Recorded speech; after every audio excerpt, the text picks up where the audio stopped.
Bonjour à tous, ici Stéphane Bonneau et bienvenue sur Goodberry. Goodberry Podcast, c'est une conversation avec des personnes inspirantes résidant en Berry pour évoquer leur parcours, leur réussite ou leurs difficultés et l'organisation de leur quotidien. On évoque alors des anecdotes pour que chacun d'entre nous puisse retenir un conseil, une philosophie, voire une inspiration.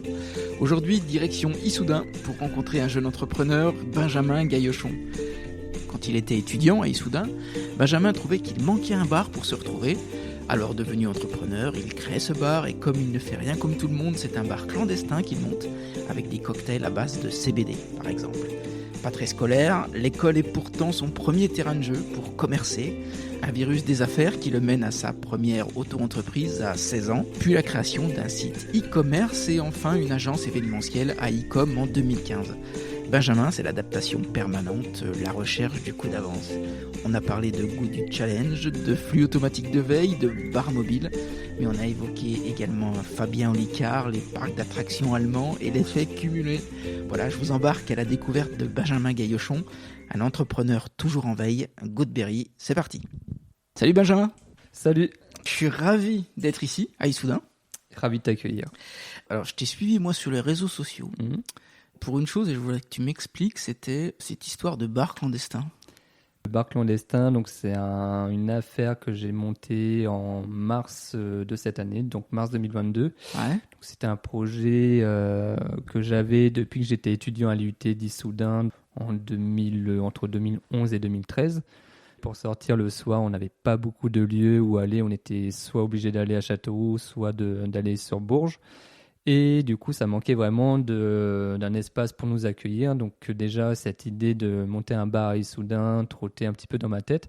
Ouais. Et il a fallu quelques années avant que ça émerge. Et du coup, en mars 2022, j'ai monté Prohibition, donc qui est un bar clandestin. Grosso modo, on arrive dans un bâtiment aspect médiéval un petit peu. Ouais. Donc c'est un ancien bâtiment que l'on a tout rénové et la pièce principale est en cave. Donc une cave voûtée qu'on a complètement refait grâce à l'expertise des artisans et d'un architecte sur Bourges. Et du coup, on est sur un aspect vraiment chaleureux, cosy, vraiment caché. Quand on regarde par la fenêtre, on voit pas du tout qu'il y a cette pièce. Et donc après, il y aura potentiellement une future salle à étage qui sera encore un peu plus cachée. Et pour y accéder, il faudra passer par une tourelle. Et quand tu cherches des financements pour ça, quand tu vas voir un banquier que tu lui dis je vais faire un bar clandestin, il se passe quoi ? C'est ça, ça a été très compliqué déjà de par la période Covid où alors là les banques ne voulaient rien du tout entendre parce que c'était un petit peu la bête noire, tout ce qui était restauration, CHR, donc les bars, parce qu'il n'y avait aucune visibilité sur le Covid. Le fait de parler prohibition, un peu bar clandestin. À première vue, mes banquiers sont assez jeunes, du coup, ça allait. Ils avaient déjà vu des petites vidéos, notamment des bars parisiens qui ont lancé cette tendance. Donc, ça a été assez bien pris quand même. Ça a été. Ça a été. Toi, Benjamin, t'es Issoudun-Dunois ? Issoudun-Dunois, tout à fait. Toujours vécu à Issoudun. J'ai fait mes études à Issoudun et un petit peu à Châteauroux, donc full berrichon. Quand t'es petit, toi, tu veux faire quoi ? Quand j'étais petit, je voulais être archéologue. Ah ouais. C'est ça, parce que j'étais passionné d'histoire. Indiana Jones. Exactement, peut-être regarder des dessins animés ou des films sur Indiana Jones. Mais l'archéologie m'a toujours... l'histoire en elle-même m'a toujours plu. On a une histoire en France qui est quand même assez riche. Et du coup, c'était vraiment cet aspect de chercher des traces du passé qui m'intéressait, ouais. Et ça t'a suivi longtemps, cette passion ? Jusqu'au collège, jusqu'à temps de tomber sur un professeur qui m'a dit que, vu mes moyennes, je n'arriverais jamais à devenir archéologue. Là, je me suis dit, ok, bon, ça commence. Du coup, après, ça m'est un petit peu passé. Et puis du coup, j'ai fait mon chemin et je suis devenu entrepreneur, du coup. Et quand tu dis, vu tes notes ? J'ai jamais été très scolaire, c'est-à-dire que je rentrais le soir, j'apprenais pas mes leçons, je faisais quelques fois mes exercices, mais pas plus que ça. Ouais. En fait, j'ai toujours voulu un parcours scolaire sur la facilité, c'est-à-dire on y va au talent en fait. Ouais. Donc ça passe ou ça casse. Par exemple en histoire où là j'avais on va dire J'étais intéressé, du coup je lisais à côté des livres d'histoire, donc j'avais des moyennes assez bonnes, mais par contre sur des matières qui m'intéressaient pas du tout, genre SVT ou même le sport d'ailleurs, c'était des moyennes assez basses.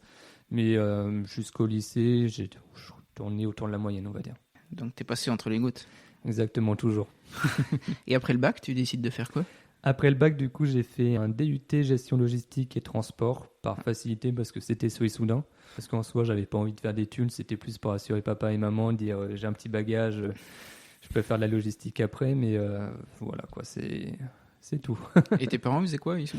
Alors, mon père, du coup, est restaurateur sur Monet-Planche, à côté d'Issoudun, 15 D'accord, minutes. ouais. Et ma mère, du coup, est directrice d'école maternelle. Et la gastronomie, ça t'avait jamais tenté? Pas plus que ça. J'ai pas assez de patience pour faire de la cuisine. C'est trop compliqué. D'accord. Et ça germe quand, cette histoire de devenir entrepreneur? Depuis toujours, quasiment, j'ai monté ma première auto-entreprise. Je devais avoir 16 ans. Ouais. Donc, en autodidacte dans le graphisme, je faisais des petits graphismes, des petites retouches photos, des choses comme ça. Que tu facturais? Ouais, je facturais, ouais, c'est ça, un peu un freelance en graphisme. Ouais. Et depuis, j'ai pas arrêté, on va dire. J'ai pas arrêté le monde de l'entrepreneuriat. Après cette auto-entreprise qui a duré 2 ans, j'ai monté une société en EURL. C'était un site e-commerce, en fait, où je vendais des produits de cosmétiques de véhicules. D'accord. Qui m'a duré qui a duré 3 ans de mémoire. Après, du coup, j'ai monté mon agence événementielle, donc en 2015, que j'ai toujours actuellement. Et après, ça a continué de société en société. J'en ai monté des nouvelles et puis voilà. Ouais. Qu'est-ce qui fait, à ton avis, que tu montes un tas de sociétés comme ça? C'est le goût du challenge, le goût de l'aventure, le goût d'apporter ma contribution en fait à l'économie berrichonne. Peut-être le goût aussi, le goût du risque.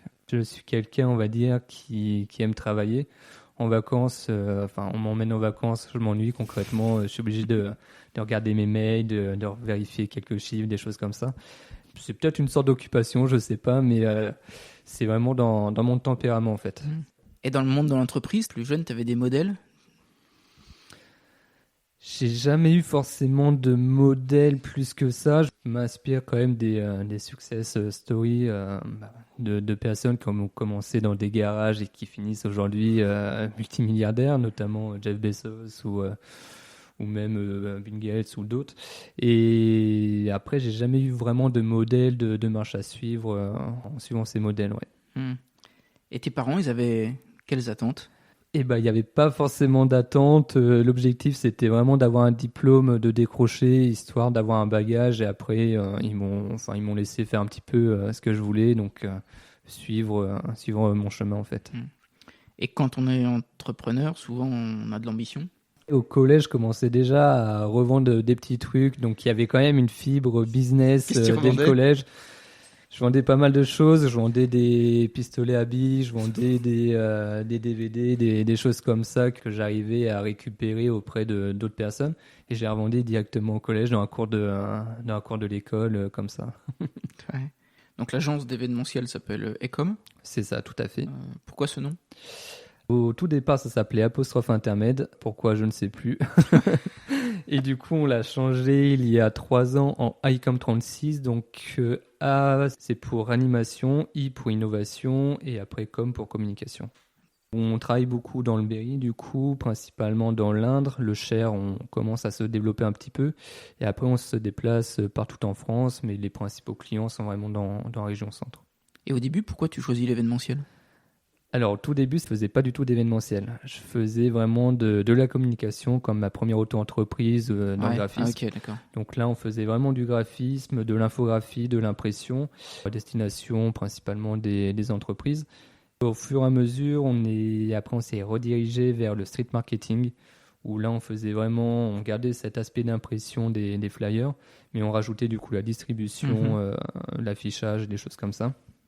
Et après, on a vu que du coup, le street marketing en région centre, c'était quand même assez compliqué. Il n'y avait pas les les mêmes attentes que en région parisienne ou dans des grandes métropoles.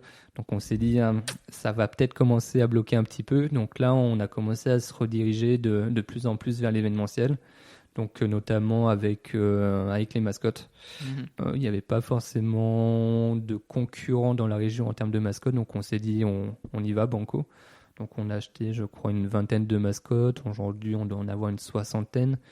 Et on a fait de l'animation comme ça. Et au fur et à mesure, donc en l'espace de 3 ans, la partie événementielle représente quasiment 90% maintenant de l'activité. Ouais. Alors on sait qu'avec le Covid, ça a été compliqué. Ça a été compliqué. C'était quoi ton état d'esprit, toi, quand tu as appris le confinement ?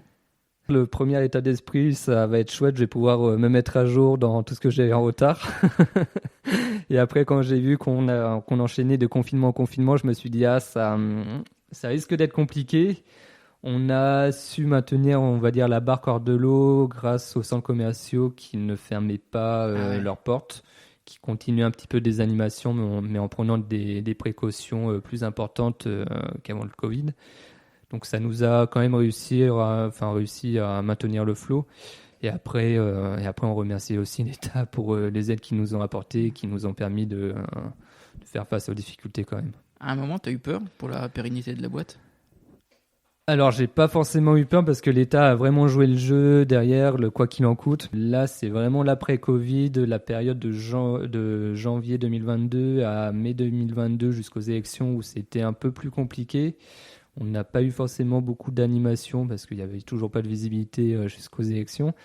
Et là, ça a été cet après-Covid qui a été un peu plus compliqué quand, du coup, il a fallu commencer à rembourser les PGE, que les aides n'existaient plus. Là, on s'est dit, on a intérêt à bien tourner parce que sinon, ça va être compliqué. Ouais. Et quel est ton message à cette époque aux équipes ? C'était vraiment prenez soin de vous et advienne que pourra. Ouais, t'es resté en contact quand même avec tes équipes. Je suis quand même resté en contact, faisais quelques réunions quand même pour maintenir l'actualité, pour programmer l'après-Covid, pour préparer un plan d'action pour remonter, on va dire, la pente le plus rapidement possible. Mais après, c'est resté là. Le problème dans l'événementiel, c'est que quand il n'y a plus d'animation, il y a plus forcément beaucoup de boulot derrière, quoi. Tu as 30 ans comme chef d'entreprise. Tu as une équipe plutôt jeune aussi ? Sur le bar, j'ai 2 personnes. Donc la moyenne d'âge, on doit être à 25 ans. Au niveau de l'agence, j'ai 3 apprentis. La moyenne d'âge, elle doit être de 24 ans. Donc elle reste quand même une équipe assez jeune. Et après, on a tout un pôle d'intervenants qui doit être sur une moyenne d'âge autour de 30 ans à peu près. Ouais, d'accord. Ça reste assez jeune. Comment tu arrives à motiver tous ces gens-là pour l'objectif commun qu'est l'entreprise ? C'est vraiment un état d'esprit. On n'est plus dans l'état d'esprit où nos parents étaient, donc peut-être les 30 Glorieuses, où là c'était vraiment faire du chiffre et mettre de côté, on va dire, les aspects salariales, donc le bonheur au travail, etc. Je pense que le fait, en fait, maintenant, pour réussir à motiver ses équipes, c'est hormis le facteur salaire, c'est vraiment l'atmosphère au travail. C'est travailler dans une atmosphère agréable. Là, je vois, on met en place le télétravail quand même. On permet aux salariés, s'ils veulent travailler au bord de la mer, ils peuvent travailler au bord de la mer. Ils peuvent faire les horaires qu'ils veulent. En fait, du moment que le travail est fait, après, ils gèrent vraiment comme bon leur semble. Et je pense que c'est cet aspect-là qui est important, c'est le fait vraiment de pouvoir être à l'écoute en fait de ses salariés et pouvoir progresser ensemble dans une atmosphère bon enfant. Être chef d'entreprise, il y a une part de sacrifice. Il n'y a pas forcément de sacrifice parce que c'est un choix. Ouais. C'est le choix d'être son propre patron, de gérer ses horaires, Après, il y a peut-être un sacrifice dans le fait qu'on voit moins ses amis, on voit moins sa famille, parce que du coup, on n'est plus à 35 heures, on fait des semaines peut-être à 60, 70 heures, 80 heures. Donc, il y a peut-être un sacrifice en termes de temps, mais après, c'est vraiment un choix de vie, c'est le choix de travailler pour soi-même et de pouvoir un petit peu gérer son emploi du temps comme bon lui semble. Toi, tu n'as jamais été salarié, en fait. J'ai été apprenti pendant 2 ans à la laiterie de Vannes sur Fouzon. J'étais assistant achat dans le service maintenance. Et après, j'ai été aussi 2 ans adjoint responsable de magasin à Action pour remonter un petit peu la pente parce que j'avais quelques petits soucis financiers. Du coup, un petit 35 heures, c'était toujours bon à prendre. Ouais. Mais sinon, c'est tout. Après, tout le reste du temps, j'étais entrepreneur. Et dans ce parcours d'entrepreneur, est-ce que tu as eu des échecs ? On a toujours des échecs, on apprend de ces échecs. Un parcours sans échec, je pense que ça fortifie pas en fait. Je pense qu'on se repose sur ses acquis et que derrière, au bout d'un moment, ça va craquer. Ouais. T'as un exemple d'échec et surtout ce que ça t'a appris ? Il y a un projet où j'avais commencé à travailler, j'avais mis quelques billes, au final ça s'est pas fait. Et en fait, c'est le fait de vouloir aller trop vite, de ne pas prendre en considération tous les facteurs qui fait que derrière, on prend des risques. Les risques existent, on n'est pas dans le monde des bisounours, hélas. Un risque financier ? C'était un risque financier, ouais, Ouais. tout à fait. Et au final, c'est après ça que j'ai travaillé 2 ans à Action pour remonter un petit peu à pente et remettre des sous sur le compte, on va dire. J'avais investi à l'époque, c'était 20 000 euros. Donc, je voulais faire de la production, en fait. Une production c'était juste après mon site e-commerce. Mhm. Donc, je voulais produire des microfibres et des produits pour les véhicules. Et au final, la recherche et le développement coûtent très, très cher. Et ça a fait que la banque derrière, qui avait promis un financement, n'a pas financé. Et que du coup, j'ai pas pu continuer l'idée, on va dire. D'accord. Mais il n'y avait pas d'achat de produits ? Non, il n'y avait pas d'échec produit parce que les produits n'ont pas été totalement finalisés. On a réussi à finaliser les microfibres, mais pas les produits. Quand il t'arrive des échecs comme ça, quel est ton état d'esprit pour rebondir ? C'est vraiment, pendant 2 jours, on boit un peu du noir, on dort un petit peu mal, on va dire. Et après, c'est vraiment rebondir et trouver des solutions pour pouvoir avancer, en fait, tout simplement. Tout poser sur une table, on prend des post-it, des petits crayons, on trouve des solutions, on garde celles qui sont viables le plus rapidement possible et on met en place, en fait. C'est vraiment la meilleure des choses à faire pour pouvoir avancer, pour pouvoir réagir. Puis de toute façon, chaque échec ou chaque difficulté reste un acquis pour après, de toute façon. Et qu'est-ce qu'il faut avoir comme attitude pour avoir 1000 idées ? Il faut être très ouvert d'esprit, très curieux. Rien que le fait d'aller dans un restaurant, dans une boutique, j'essaye de voir un petit peu comment ça se passe, comment ils gèrent les choses. Et ça permet de trouver des idées comme ça. J'ai une amie il n'y a pas longtemps qui m'a dit est-ce que tu ne cherches pas quelqu'un pour ton équipe et tout j'ai envie de voir autre chose. Je lui ai dit écoute, à l'heure actuelle, mes équipes sont complètes. Mais je lui ai dit pourquoi tu ne montes pas ton entreprise ? Elle me dit je sais pas, c'est assez compliqué, il y a un facteur risque. Aujourd'hui, je suis en CDI, bon, j'ai fait le tour de mon boulot actuel. Elle n'avait pas d'idée en soi. Je lui ai dit mais qu'est-ce qui te passionne ? Elle me fait j'aime voyager. Je lui ai dit ta première base pour monter ton entreprise. Tu montes quelque chose autour du voyage, il y a plein de choses qui émergent continuellement. Tu peux faire des programmes d'aventure ou par rapport à un profil de clientèle. Si le profil est, je sais pas, il aime bien la randonnée, vivre un peu dans la nature, tu fais ça une semaine, une randonnée dans les Alpes avec bivouac, avec un petit peu un aspect survie où il faut manger des fruits, des choses comme ça. J'ai fait part de ta passion, tu prends ton expérience en compte et tu avances, tu montes quelque chose. Tu penses qu'il faut partir toujours de sa passion pour monter une boîte ? 2 choses à prendre en considération, c'est aimer ce que l'on va faire. Et la deuxième chose, c'est aller sur quelque chose d'innovant. Proposer toujours quelque chose en plus par rapport à un concurrent. Donc ça peut être une expérience en plus, ça peut être un produit en plus. Il faut toujours ajouter une innovation par rapport à un concurrent ou alors partir sur vraiment quelque chose qui n'existait pas avant. La dernière idée que tu as eue, toi, c'est quoi ? C'est une bonne question. Là, le projet qui est en cours, c'est un projet immobilier. Du coup, c'est l'achat d'un gîte à 3 minutes de Beauval. D'accord. Donc là, c'est plus, on va dire, un aspect patrimoine.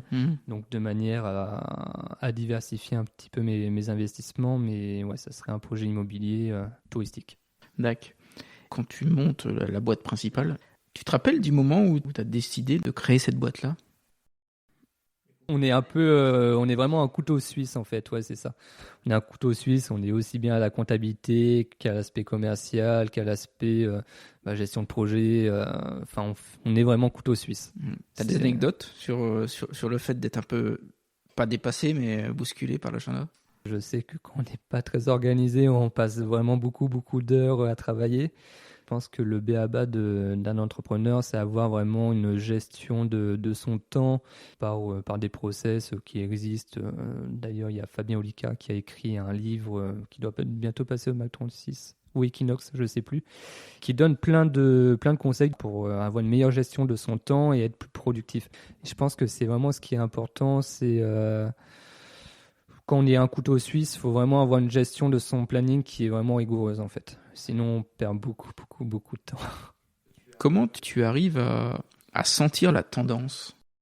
En fait, je pense que les gens ont de plus en plus besoin d'avoir des expériences immersives. Ils ont besoin de voir autre chose que ce qu'ils voient habituellement. J'ai vu il y a 2-3 jours sur internet un bar un petit peu comme Prohibition, sauf que eux rajoutent une version encore plus immersive, c'est-à-dire que vous arrivez à l'entrée, vous payez, je crois que c'est 25 €, vous avez droit à 2 consos, et on vous remet un petit ticket avec votre rôle à jouer dans le bar. Et en soi, vous arrivez dans ce bar, donc vous prenez votre première conso, et là vous avez 5 acteurs qui viennent vraiment faire une expérience immersive qui pousse vraiment le vice à fond, où vous êtes à fond dans la prohibition avec un comédien qui est en train de distiller son gin, avec un mafieux qui est en train de négocier je ne sais quoi. Et je pense que les gens, en fait, pour les faire venir dans ces expériences, ont besoin que ce soit de plus en plus réaliste, que ça se voit pas forcément partout. Ils sont prêts à faire 300, 400, 1000 km pour avoir une expérience vraiment la plus poussée possible. D'accord. Et au milieu de tes équipes, quel est ton rôle, toi? Alors moi, je laisse beaucoup de rênes, on va dire, à mes équipes. Derrière, je suis vraiment là en appui. Je suis là pour conseiller, je suis là pour les accompagner. S'il y a des moments où ils sont vraiment dans le jus, je suis là pour vraiment prêter main forte. Même si je suis pas de métier barman, quand il y a des moments de jus, je vais derrière le bar et j'essaie de faire ce que je peux. Mais j'essaye vraiment en fait d'être un pilier pour eux, qui puissent se reposer quand il y a un moment de fatigue ou quoi que ce soit, quoi. Imagine qu'on s'improvise pas propriétaire de bar comme ça. C'est ça. Qu'est-ce qui t'a étonné le plus, toi? Alors, ce qui m'étonne, c'est vraiment la clientèle, en fait. La première semaine, on a eu des avis sur Google ou sur TripAdvisor, comme quoi le service était long. Les gens ne comprenaient pas que une semaine d'ouverture, on a fait le plus gros chiffre d'affaires qu'on ait fait depuis l'ouverture. Ne comprenaient pas qu'on puisse servir un cocktail en 45 minutes alors que le bar était surblindé. On avait 60 ou 80 personnes dans le bar. On refusait les entrées parce qu'on était complètement dépassés. Et les gens n'arrivaient pas à comprendre le fait que c'est une ouverture de bar, qu'il y a forcément de l'attente, le temps de prendre ses marques, le temps de connaître vraiment par cœur les cocktails. C'est un petit peu cet aspect, et je pense que le Covid l'a accentué, cet aspect d'impatience, où il faut toujours être au top. En fait, c'est vraiment le ressenti que j'ai à l'heure actuelle de la consommation. Je sais pas où on va, mais on y va. Et quel est ton discours alors par rapport aux équipes quand tu vois que c'est un peu tendu? Quand c'est des retours de ce genre, j'en tiens pas rigueur parce qu'en soi ils y sont pour rien de se faire déborder. C'est une semaine d'ouverture, c'est complètement compréhensible.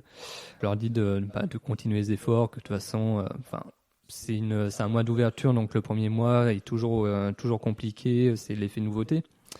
Donc je leur dis, faut pas lâcher, on va y arriver. Depuis, on a que des retours positifs. On fait vraiment en sorte de mettre l'expérience client au maximum, de manière qu'ils ressortent ici avec une très bonne expérience, et avec l'envie de revenir surtout. Entre le concept et puis la réalité, j'imagine il y a toute la déco. Qui c'est qui s'en occupe? C'est toi aussi? Donc là, pour ce projet Prohibition, je me suis fait accompagner de l'architecte qui est un verrouillé, qui est Tony Design. D'accord. Comme c'est un établissement qui reçoit du public, il y a forcément beaucoup de c'est ça de normes à prendre en compte. Donc là, je me suis dit, on va prendre quelqu'un, au moins on est sûr de la finalité des choses, sachant c'est un bâtiment qui est assez atypique avec une cave voûtée, donc avec des normes de sécurité un peu plus importantes. Je lui ai laissé déjà toute cette partie conception, donc avec les conseils en termes de couleurs, avec le mobilier. On a juste modifié, nous, de notre côté, le mobilier. On voulait quelque chose d'assez un peu bleu pétrole, jaune, qui rappelle un peu l'époque vintage, 1920, art déco. On a vraiment géré, on va dire, toute la partie mobilier. Et après, on a laissé vraiment l'architecte carte blanche au niveau de la conception, du bar, des luminaires, des choses comme ça. D'accord. Et après, en ce qui concerne la carte, la carte, on l'a fait à 3, du coup, avec les 2 barman de Prohibition. On a essayé de composer, on a une carte assez diversifiée. Bon, on est vraiment spécialisé en cocktails. On a une 30aine de cocktails sur la carte, avec notamment 2 créations à base de CBD, pour le côté un petit peu Prohibition, on va dire. Après, on est sur des produits un peu classiques que l'on retrouve. On a une carte assez développée en spiritueux. On a des vins de région, un peu de partout également. Et après, on a des produits qu'on ne voit pas forcément partout dans des bars. Donc, on est sur de la bulle de ruche, donc à base d'hydromel. Enfin, c'est de l'hydromel à base de miel. On est sur de la scorle, donc c'est des petites boissons pétillantes bio avec des ingrédients. Ça peut être de la pomme, ça peut être, on en a, c'est du thé vert, etc. Donc qu'on fait importer de Bretagne. Et après avec du féfé, donc qui est un produit qui a été fait par le bar Le Syndicat à Paris. D'accord. Et ils ont composé des canettes en fait à base de vodka que l'on propose. Et comme ça nous permet d'avoir une carte vraiment diversifiée. On a certes aujourd'hui 75% des recettes proviennent des cocktails, et après on a quand même la côté. D'accord. Plus généralement, quand tu embauches des gens, toi, tu vas plutôt à l'intuition ou tu as vraiment un process établi ? Alors j'y vais, je suis pas en mode recruteur traditionnel. Moi on m'envoie un CV. Le CV, je le regarde vite fait et c'est tout. J'y vais vraiment au feeling en fait. Ouais. Je convoque la personne à un entretien, ça peut être ici, ça peut être dans un café, enfin un peu n'importe où. Et là, c'est vraiment au feeling. Déjà, j'attends d'une personne qui amène un petit peu entretien et que ça soit pas à moi de mener entretien. Un entretien, c'est un petit peu le fait que le candidat doit se vendre. Donc, s'il se vend, nickel, c'est parti. Et après, si on voit qu'elle est un petit peu timide, on essaye de la diriger un petit peu vers là où on souhaite qu'elle aille ou qu'il aille. Et on avance comme ça. C'est vraiment de l'intuition. Après, en fait, on recherche surtout du savoir-être avant du savoir-faire. Le savoir-faire, on peut leur apprendre. Le savoir-être, un peu plus compliqué. Quel est ton meilleur souvenir, toi, professionnel ? Je pense que ça a été peut-être le premier contrat à 5 chiffres. Ça, c'était peut-être vraiment la satisfaction de se dire « Ah, ça y est, enfin, j'ai réussi à décrocher un contrat, un assez bon contrat ». Après, ça a été peut-être aussi l'achat du bâtiment. J'ai commencé, on va dire, un petit peu comme Jeff Bezos, mais sauf que je suis toujours pas millionnaire. Mais dans mon garage, chez ma mère, en fait, j'avais 10 mètres carrés avec mon PC. Je faisais tout sur le PC. Et aujourd'hui, on a acheté ce bâtiment il y a 1 an et demi, donc de 200 mètres carrés, qui nous permet de stocker quand même le matériel d'événementiel. Et je pense que c'est aussi le fait de voir que du coup, le travail que l'on fait au quotidien, on en récolte les fruits en fait. D'accord. S'il y avait une chose, si tu pouvais refaire quelque chose, tu vois, dans ton parcours, qu'est-ce que tu referais ? Je pense que je ferais quelque chose de manière à être moins borderline. Au début, j'étais vraiment borderline. Juridiquement ou commercialement ? Au niveau de la structure. Par exemple, j'ai mon Taïcom 36, j'ai demandé à ma mère 500 €, j'ai demandé à ma soeur 500 €, j'ai mis 1 500 €, j'ai dit c'est parti, on y va. Et au final, il n'y avait rien il n'y avait pas de business plan. Je suis pas allé voir les banques parce que j'avais pas forcément besoin de financement. Ouais. Donc peut-être que si je devais revenir 10 ans en arrière, je ferais quelque chose de plus structuré quand même. Tu penses que ça t'a manqué au début ? Je pense que j'ai perdu du temps. J'aurais pu commencer à chiffrer plus rapidement et gagner 2-3 ans. Ouais, 2-3 ans. Je pense. Ouais. Est-ce que tu continues à apprendre ? J'apprends vraiment au quotidien. Ouais. C'est en lisant des livres, que ce soit sur l'immobilier, que ce soit des success stories comme Elon Musk ou Jeff Bezos. Et après, j'apprends vraiment. En fait, je suis en veille continue, que ce soit au niveau de l'actualité, que ce soit au niveau des technologies, que ce soit au niveau des nouveaux loisirs, des choses comme ça. Donc, j'apprends toujours de manière à toujours être en éveil déjà et pouvoir rebondir si je vois que le bas, par exemple, le bas commence à chuter un petit peu, je vais regarder un petit peu ce qui se fait ailleurs et je vais sortir d'autres concepts. Là, notamment, j'ai vu que juillet-août était assez calme à Issoudun parce que c'est pas forcément une ville touristique. Le bar ne possède pas de terrasse. Du coup, les gens, en juillet-août, préfèrent aller en terrasse qu'enfermés dans une cave. Donc là, l'année prochaine, on a décidé qu'on fermerait juillet-août et on lance Pro Immobile, du coup, qui est un bar mobile, un comptoir mobile qu'on envoie directement sur les événements. Donc notamment des mariages, des baptêmes, des événements privés, des inaugurations, des choses comme ça. Et du coup, on apporte le bar sur les événements directement et on fait du cocktail. Donc c'est important pour toi d'être à l'écoute. C'est ça. Il faut vraiment toujours être à l'écoute, toujours être en veille en fait. Je regarde sur le net, les réseaux sociaux. Alors je lis pas forcément beaucoup les journaux parce que j'ai pas forcément le temps, mais après j'ai des flux qui sont programmés sur Internet, sur le téléphone, et ça me permet d'avoir vraiment les flux triés en fonction de là où je vais être en veille, en fait. Et par exemple ? Par exemple, tout ce qui est crypto-monnaie, on est en plein dedans, même si la période en ce moment elle est un petit peu basse, mais ça peut être aussi tout ce qui est loisirs. Donc tu te mets des mots-clés d'alerte ? Ouais, c'est ça, des mots-clés d'alerte, et à chaque fois qu'il y a une alerte, du coup ça me permet de recevoir une notification, je lis l'article ou le lien qui a patché. Et puis ça me permet de lire et éviter d'avoir des articles parasites qui ne m'intéressent pas, quoi. Ce qui veut dire que dans 5 ans, tu sais pas forcément sur quoi tu bosseras, quoi. Je ne sais pas encore. Ça sera pas la même chose. Là, mon but, c'est vraiment, en fait, ce qui m'anime, c'est vraiment le montage de la société, le lancer pendant 1 an et après passer à autre chose. Et donc après, avant de passer à autre chose, il faut que j'arrive à trouver quelqu'un qui puisse gérer après l'entreprise, on va dire. Et c'est pas compliqué pour tes collaborateurs proches d'avoir quelqu'un qui a des idées, qui lance et puis après qui passe à autre chose ? Alors ça peut être compliqué pour mes collaborateurs. Bon, maintenant ils sont habitués. Ils sont habitués, ils savent comment je fonctionne. Mais après, pour mes proches, j'en ai souvent qui me disent concentre-toi d'abord sur les projets actuels, tu verras le reste plus tard. Et au final, je marche pas comme ça. C'est pas possible. T'as pas de journée type, toi ? Non. Par contre, ma journée commence toujours par un café.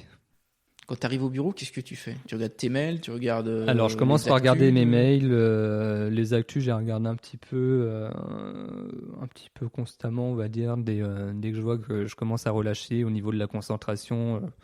Je m'arrête, je fais une petite pause, soit café, soit je lis un article, des choses comme ça. Tu regardes la banque tous les matins ? Plus. Avant, je regardais souvent la bourse 4, 5, 6 fois par jour. Je regardais mes comptes bancaires 1 fois par jour. Maintenant, je suis passé à 1 semaine quand même. Parce que c'est quand même énergivore en termes de temps et ça fait perdre beaucoup de temps. Ça ne sert pas forcément à grand-chose. De toute façon, ça ne va pas bouger du tout au tout. Il y a une chose que tu fais tout le temps avant de partir ? J'essaye de fermer tous les interrupteurs pour économiser l'électricité. On essaie d'être très écolo maintenant, c'est ça. C'est un bon réflexe. Bon réflexe. T'as combien de personnes qui travaillent avec toi ? Alors, à l'heure actuelle au bar, donc j'en ai 2. Après, sur la holding, du coup, alors sur l'agence événementielle, j'ai pas de salariés à proprement parler. Oui, c'est que des vacataires. Ouais, j'ai des intervenants en fait. Ouais. On est une brigade de 30 intervenants en tout, qu'on sollicite beaucoup par saison en fait. D'accord. Donc tout ce qui est Pâques, fête des mères, Halloween, etc. Noël beaucoup. Après, sur la holding, on est 3 personnes. D'accord. Donc qui se dispatchent sur les sociétés. D'accord. Et outre le monde de l'entreprise, oui, Qu'est-ce qui t'intéresse pour couper un peu de ce monde de l'entreprise? J'adore les parcs d'attractions. Ah ouais. Et le meilleur parc d'attraction pour toi? Il y a un an, j'aurais dit Europa Park. Maintenant, j'hésite entre Phantasialand et Europa Park. Phantasialand qui est un petit peu au-dessus, qui est à Cologne, en Allemagne. Qu'est-ce qu'ils ont de plus, les parcs allemands, les parcs français? La propreté, déjà. Quand on voit la propreté, que ce soit à Disneyland ou à Europa Park, c'est vraiment le jour et la nuit. Europa Park, notamment, on va dans les toilettes, ça sent bon, ça sent la rose, c'est vraiment merveilleux, on a envie d'aller aux toilettes. À Disneyland Paris, c'est un peu plus compliqué. On a plutôt envie de trouver un arbre et voilà. Mais il y a vraiment une rigueur dans les parcs allemands surtout, parce qu'à part Ventura, par exemple, en Espagne, c'est un petit peu un parc français en termes de propreté, en termes de rigueur. Mais en Allemagne, on est vraiment sur des parcs hyper propres, tout est cadré, il y a moins d'attente que dans les parcs français aussi, parce qu'ils ont une gestion du temps qui est vraiment rigoureuse. Et c'est vraiment ce côté-là qui fait que déjà ce sont des très bons parcs en termes d'attraction. Et il y a vraiment un aspect client qui est vraiment optimum en fait. Et quelle est la meilleure attraction que tu aies faite sur un parc? Je pense que ça Phantasialand du coup, c'est le Taron, donc qui est un multi-launch, c'est-à-dire qu'en fait, donc c'est par propulsion magnétique, donc un versement magnétique. On passe de 0 à 130 en 3 secondes, quelque chose comme ça. Ah oui, c'est violent. C'est ça, c'est pas mal. Ça remet les idées en place. Et outre les parcs d'attraction, tu fais un peu de sport? Alors j'essaye. Le matin, quand je trouve la motivation d'y aller, j'essaye d'aller à la salle de sport, mais là en ce moment les journées sont assez chargées. On est en plein dans la programmation des animations de Noël. Je pense que cette année en plus on va se faire complètement déborder, du coup on essaye d'anticiper un maximum pour éviter tous les couacs. Pourquoi tu te ferais déborder? À titre de comparaison, en 2021, l'agence avait généré un chiffre d'affaires de 120 000 euros sur une année. Et là, pour décembre, on est en prévision d'un chiffre d'affaires sur un mois, donc à peu près 10-15 dates, de 120 000 euros. C'est en termes de ressources humaines ou ça va être compliqué? En termes de tout, en termes de ressources humaines, de logistique, de gestion de projet, ça va être vraiment un tout. Donc il va falloir organiser toutes les tournées, trouver les équipes, éviter que les équipes plantent, qu'il y en ait un qui plante au dernier moment. Ça va être très, très sport. Ça t'est arrivé ça? Ça m'est déjà arrivé. Que tu aies des plantages au dernier moment? Beaucoup cette année. C'est-à-dire que la personne que tu as embauchée ne vient pas? Généralement, ils préviennent quand même un petit peu, genre... 10 minutes avant. Ouais, 6 heures avant quand même. Et là, c'est roulement de tambour, on appelle tout le monde, on essaye de trouver quelqu'un en secours. Mais après, ça arrive de plus en plus quand même. Alors le mot est pas joli, mais tu as un stock de personnes qui peut pallier? J'ai un réseau pro et perso qui est assez imposant. Et ça me permet, quand je mets un statut, par exemple, sur Facebook, au bout de 10-15 minutes, je reçois 2-3 messages privés. Donc j'arrive à me retourner assez facilement. Et maintenant que tu as l'expérience, c'est quelle mascotte qui fonctionne le mieux? En période de Noël, celui qui fonctionne le mieux, ouais, j'hésite. Il y a le Yeti qui fonctionne bien. Le Yeti? Ouais, parce qu'il est assez imposant, il est grand, et il a vraiment une bonne bouille. Et les gens déjà le voient de loin et il fonctionne quand même pas mal. Bon, après, c'est le plus détesté pour les intervenants parce que les bras font 2 mètres de long, ils ont des bâtons en fait pour tenir les bras. Quelle est la demande la plus surprenante que tu as eue? J'ai une demande la plus compliquée. Ouais, ou la plus compliquée? C'était d'avoir la même prestation sur 23 restaurants en France, en même temps, en simultané. Donc, et vraiment partout en France, quoi. En Île-de-France, Strasbourg, Mulhouse, il y avait Lille, il y avait Nice, enfin vraiment un peu partout en France. Mais du coup, on n'a pas pu répondre parce que ça me demandait, je crois, 62 personnes en tout, avec 23 véhicules. Enfin, c'était... Et toi, ton souhait, c'est plutôt de continuer à travailler dans la région, où tu te dis, à un moment, il va falloir que j'augmente le périmètre? J'ai une apprentie à l'heure actuelle qui fait ses études à Bordeaux Et je lui ai dit, écoute, la première année, donc elle était ici, donc sur Issoudun, elle a bien travaillé, enfin, elle a vu un petit peu comment ça se passait en agence, etc. Et je lui ai dit, écoute, pour ta deuxième année, on ouvre ICOM 33, tu fais ça de chez toi, tu as ton portefeuille client, c'est toi qui le développe, et comme ça, on développe un petit peu le côté Grand Ouest. Par exemple, fin août, le dernier week-end d'août, donc elle a décroché un contrat à Cap Ferré. D'accord. Du coup, on a fait une animation Koh-Lanta le samedi, un tournoi de pétanque le dimanche. Et là, ils nous reprennent pour Noël, pour des animations pour le marché de Noël. D'accord. Et dans ces cas-là, toi, tu vas voir ce qui se passe ? Ça dépend. Soit j'envoie une équipe, soit j'essaye de les accompagner quand c'est possible. Après, j'essaie toujours de rester en retrait et confier l'émission du coup à mes collaboratrices. S'il y a 3 animations en même temps, s'il y a un pépin sur un, je puisse y aller, quoi. Ah, ok. Toujours en route de secours, on va dire. D'accord. Benjamin, j'ai quelques dernières questions. Bien sûr. Est-ce que tu as un conseil qu'on t'a donné dont tu te rappelles encore ?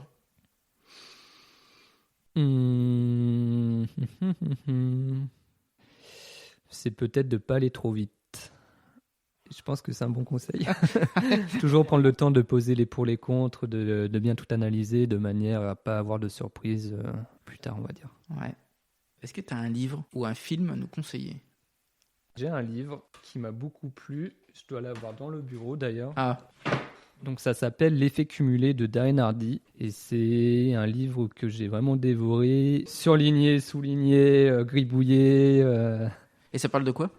Ça parle de comment, en faisant des petites choses tous les jours, on arrive à faire de grandes choses en fait. C'est 1 vaut mieux que 0.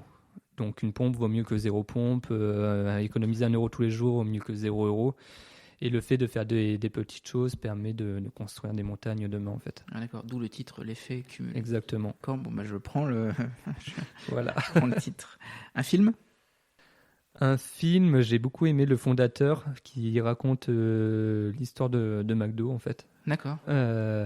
Du fait que McDo ne gagne pas de l'argent en vendant des burgers, mais en faisant de l'immobilier, grosso modo. Ouais. Et c'est vraiment un film qui apprend un petit peu qu'il faut se méfier des grands méchants loups qui arrivent et qui au final mangent tout. Question musique ?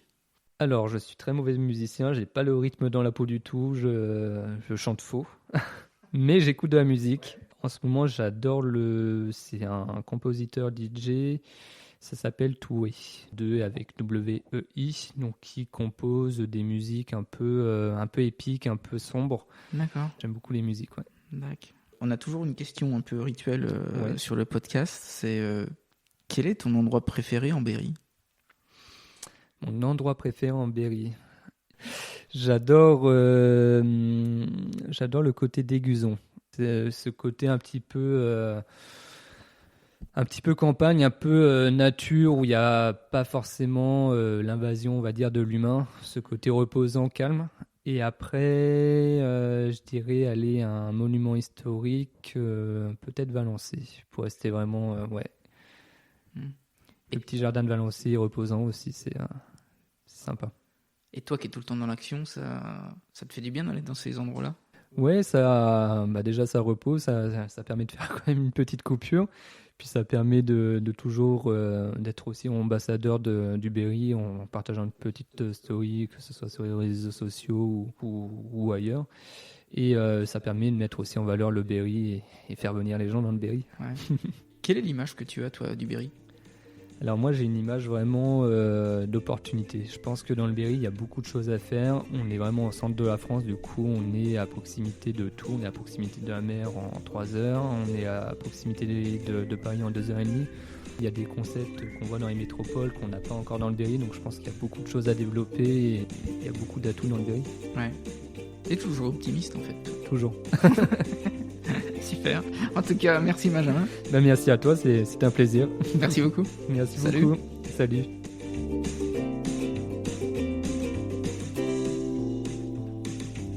Hello, j'espère que cette conversation vous a plu.